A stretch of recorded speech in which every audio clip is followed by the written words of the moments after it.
BNP chairperson Begum Khaleda Zia London পৌঁছেছেন। বাংলাদেশ সময় বুধবার বিকেল 2:55 তাকে বহনকারী এয়ার অ্যাম্বুলেন্সটি হিথ্রো বিমানবন্দরে অবতরণ করে। তার ব্যক্তিগত চিকিৎসক বিষয়টি নিশ্চিত করেছেন। মাকে অভ্যর্থনা জানাতে বিমানবন্দরে প্রস্তুত বিএনপির ভারপ্রাপ্ত চেয়ারম্যান তারেক রহমানের পুরো পরিবার।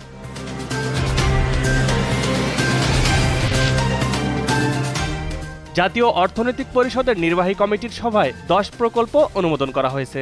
এসব প্রকল্প বাস্তবায়নে সরকারের খরচ হবে 4,246 কোটি টাকা। পরিকল্পনা কমিশনে একনেক সভায় সভাপতিত্ব করেন প্রধান উপদেষ্টা ও একনেক চেয়ারপারসন ডক্টর মোহাম্মদ ইউনূস।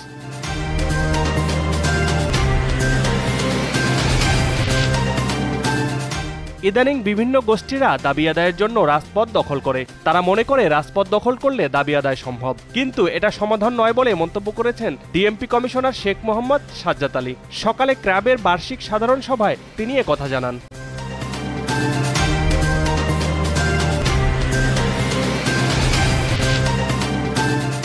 ভয়াবহ দাবানলে পুড়ছে যুক্তরাষ্ট্রের লস অ্যাঞ্জেলস। বিশাল এলাকা জুড়ে ছড়িয়ে পড়া এ দাবানলে ইতোমধ্যেই 1200 একরের বেশি এলাকা পুড়ে গেছে। পরিস্থিতি বিবেচনায় 30,000-এর বেশি মানুষকে নিরাপদ স্থানে সরিয়ে নেওয়া হচ্ছে।